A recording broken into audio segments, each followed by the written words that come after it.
Hello, my name is Osama Mitatla. I'm a senior lecturer at the University of Bristol, and I will present our paper entitled Robots for Inclusive Play, Co-Designing an Educational Game with Visually Impaired and Sighted Children.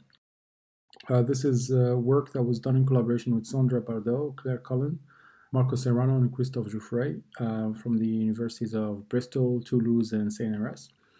The paper received the Best Paper Award, and we are very grateful to the reviewers and committee members for their comments and feedback. So the work is broadly concerned with inclusive education, and in particular, inclusive learning experiences for visually impaired children who attend mainstream schools. In the UK, for example, there are over 25,000 blind and visually impaired children, and two-thirds of them go to mainstream rather than special schools, and this is a growing trend in a number of countries too. But despite being included in mainstream schools, there are recent evidence, both from our own work and others in the field, that suggests that blind and visually impaired children still face barriers to participation, to social engagement, and they're at risk of isolation. So in this paper, we explore the extent to which social play can help reduce barriers to inclusive learning experiences. Because games are effective means for learning, and if designed with inclusion in mind, they could promote interactions that are equally engaging to both sighted and visually impaired children. But current accessibility games, interestingly in general, tend to focus on the needs of a single target group, typically those in need of accessibility support. And this can work against objectives of inclusion. So if we take an example, games that are designed to be accessible to visually impaired players tend to be simplified to a point that makes them non-engaging to sighted players. So in this paper, we wanted to take a different approach to designing a game that could be accessible and engaging to both visually impaired and sighted children. So we aim to address three main questions in doing so. First, we wanted to find out more about what challenges and barriers are there to inclusive play experiences for both sighted and visually impaired children when they play together. Second, we wanted to explore how we can co-design inclusive play technologies with participants, in this case, who have different visual abilities. And finally, we wanted to find out in what way does the resulting technology support inclusive play, if it does at all. So what we'll do in the remainder of this talk is to give a brief outline of how we went about answering each of these questions. So to answer the first question, we held focus group discussions with two sets of experts, with 5 qualified teachers of visual impairments. These are employed by local government authorities, sensory support services, and a second focus group discussion, which was held with 4 staff from an inclusive mainstream school. So we use thematic analysis to analyze transcripts of the descriptions, and this helps us identify 4 themes that characterize challenges and barriers to inclusive play experiences. These are described in detail in the paper. So, as an example, participants acknowledge that visually impaired children, particularly those with severe visual impairments, often require additional support in developing and maintaining social engagements with their peers. This often manifests itself in terms of, on the one side, adult supervision, on the other, schools taking measures to engineer social engagement opportunities for children, like using a buddy system in one school or using a friend's bench in the playground. But this comes with a set of issues. For instance, non-curricular social interactions tend to be naturally reduced around the presence of an adult, and this puts the supervised child at a disadvantage to access a wider range of social interactions. Thinking about games that could be engaging to both visually impaired and sighted children, physical games like the ones done in physical education tend to be a good candidate. It's a natural place to engage in common play experiences, but participants mentioned a number of issues that stand in the way of this. Most significant of those is the pace of games. That poses a barrier to making these games inclusive of visually impaired children, particularly when this involves team games. So the participants in the focus group discussions also mentioned potential issues with motivating sighted children to engage in such physical games when pace is regulated too much. So this amounts to the same kind of issues of engagement with computer games that are made accessible, for instance. Informed by these discussions, we next aim to engage visually impaired and sighted children, as well as their teachers, in a co-design process, we wanted to gain insights about how we might design more inclusive play experiences together. So we ran 4 workshops at an inclusive school inside school premises, and we worked with 8 children, 3 sighted and 5 with a range of visual impairments, and 5 teaching staff. So based on the outcomes from the focus group discussions, especially around issues of pace and joint engagement, and mobility as well, and in consultation also with the schools, we chose to focus on mobility as a design domain and Ozobots as a technology for design activities. Ozobots are small robots, 2.5 in diameter, 2.5 centimeters in height. They have 2 wheels and a color sensor. So if you draw line drawings, colorful light drawings, the robots will follow those lines underneath it, and colors sensing would contribute to coding behavior of the robots, like its speed and direction. So there's a particular reason why we chose Ozobots in this case. First, they are an educational off-the-shelf product that targets the age group of the children we worked with. And they're known to be engaging to sighted children. So they could be used potentially to address some of the challenges around engagement and pace. And finally, although they're not designed with accessibility in mind, there's existing research that shows that it could work with populations of vision impaired users. So we ran a total of 4 workshops lasting about 2 hours each. They were about a couple of weeks apart. And each workshop had a set of learning objectives and a set of design objectives. And together these introduced the design directions that kind of gradually evolve into realizing the broader aim of generating insight about how to design an inclusive educational game.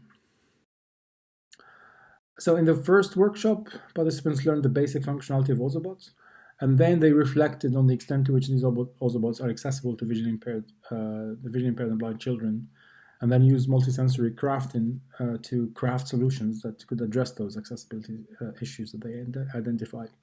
For example, kids added anthropomorphic features to their robots, like eyes and items of clothing.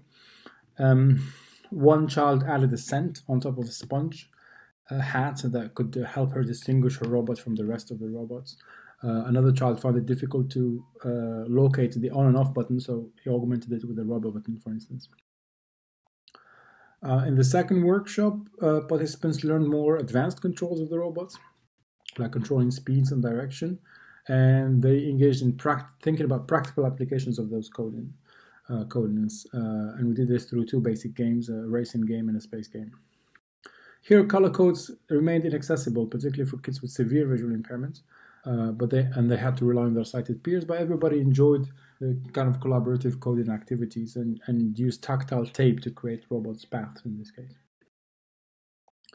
In the third workshop, participants learned about making maps together, drawing maps, and about computational thinking, about how you break instructions, navigational instructions in particular, and how to realize that in instructions given to a robot. And we used role play and fiction and lo-fi crafting, where the children impersonated the robot's character, then generated instructions for each other about how they might create a map for a robot that would, in this case, traverse a map to rescue a stranded alien.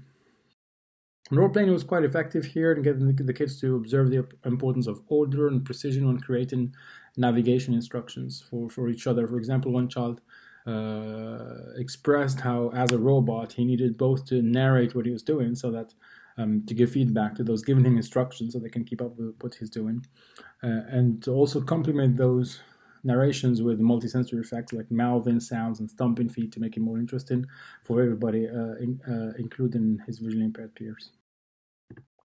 So in the fourth workshop, participants learned about how to apply all the skills they gained in the previous workshops in a physical game about blind navigation. So in this case, we built an obstacle course inside a classroom, and then an instruction map on how to traverse that course.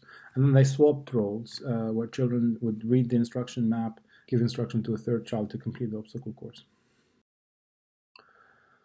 So we analyzed video data and debriefing notes from these workshops and extracted 6 high-level guidelines that we present in the paper, guidelines for the design of inclusive play experiences in this particular context.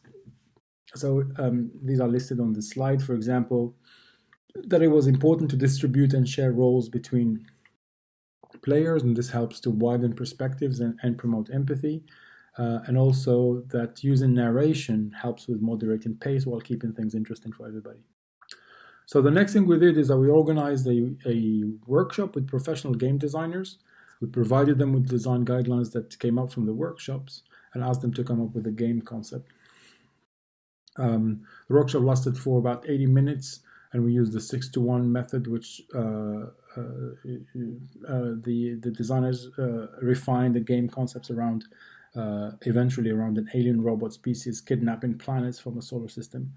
So this game that they end up producing included a tangible map for locating missing planets, and an interactive board for building navigation paths, tactile navigation path to identify missing planets and to rescue, and also doing so while answering trivia questions around the planetary system. And then the players had different roles. They were rangers and navigators. So the children would read the map, identify missing planets, and then go off into the school premises together to search and physically locate those missing planets to bring them back to unlock different game levels and so on. So finally, we wanted to find out in what way does the resulting robot-based game support inclusive play experiences, if at all. And then to do this, we ran a final evaluation workshop with a subset of the participants who also took part in the design workshops. And this included 7 children and 3 teaching staff. So we divided them into 2 groups, and they played the game separately. One researcher played the role of the game narrator, and we video recorded these sessions. They were about 30 to 40 minutes each. And then we transcribed the videos here too, and we used also thematic analysis, in this case combining both an inductive approach to coding and a deductive approach to coding, specifically looking at for characteristics of collaborative learning in terms of shared goals, interaction symmetry, and division of labor. So in the paper, we show a number of examples of manifestations of inclusive interactions. So an example of this is shown in the transcripts on this slide. And this is an instance where we observed sighted children's behavior moving gradually as the game unfolded from assistance behavior, where they pretty much controlled and instructed how their visually impaired co-players played the game, to a much more fluid division of labor, where tasks became implicitly divided and closely coupled. So we show examples from 5 other instances of this sort of interactions, including how kids negotiate and execute shared goals, symmetry of interactions that also include teacher control, opportunities for peripheral learning during the game, levels of division of labor as I just mentioned, but also looking at how children do map to word, what we call map to word and word to map transfers of actions and instructions. So to sum up these 3 components in the paper, so discussions with the experts highlighted the need to support visually impaired children in both developing and maintaining social engagement. And we found that there's existing focus on functional accessibility that could in fact impede social engagement, and inclusive play as a vehicle for it. So this idea of over-dependence on teaching assistants as an example of that. And then this map pretty much manifests itself in a set of disconnects between visually impaired and non-visually impaired children, particularly around pace and stimulation, across a variety of kinds of games, computer games and physical games. And this also mapped to broader issues of mobility inside schools. And this led us to explore the use of robotic technology for basic that has basic mobility function as a basis for designing inclusive play experiences that could address those challenges. So an important starting point then for us was the decision to choose a technology which did not accentuate the needs of a particular user group over another. And we think that this particular robot technology helped in this regard. So the workshops were an opportunity for everybody to not just learn about the robotic technology, but also be critical about it in ways in which children with different visual abilities engage with it and through this technology. So our co-design approach in this case also had a set of characteristics to help facilitate this. So, for example, we engage people with mixed visual abilities. We organize workshops inside school premises and model them around the structure of a typical lesson that allowed for familiarity for the children, so they could be comfortable in this environment. And then we also embedded various learning and design objectives so that children could both learn about the technology being explored and learn through it a subject matter. So in this case, it was about space. And we also shared facilitation roles with the teachers and the researchers. So the teachers are present as both participants and supporters of the session. So this yielded a set of design guidelines for inclusive education mobility games, a game that used multisensory feedback with narration to support and maintain pace. That was comfortable in this case for all players. And also used crafting that using accessible materials like tactile paths. And this helped children organize and coordinate their work in interesting ways. The idea of sharing roles between players was also quite important because that was an opportunity for the children to experience challenges in play from various perspectives and then tailor their approach to supporting each other accordingly. So finally, in the paper, we discuss how the design process and the final play experiences that it produced afforded 4 layers of learning.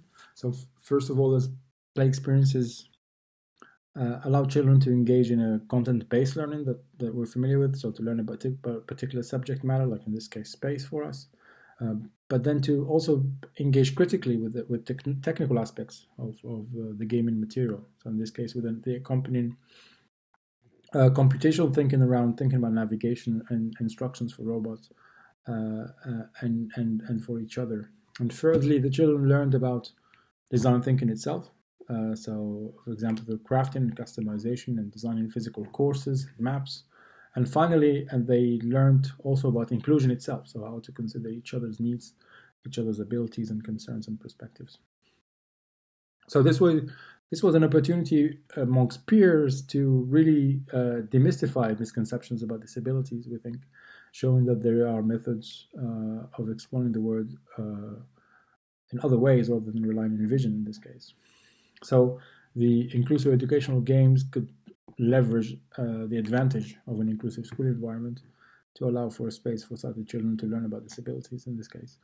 And this expands the concept of inclusive education beyond children working together to achieve equal learning outcomes. So thanks for taking the time to listen to this talk. Please do check the paper. And we welcome any thoughts or comments or questions or feedback. If you have any of those, please get in touch with any of us. Thanks very much.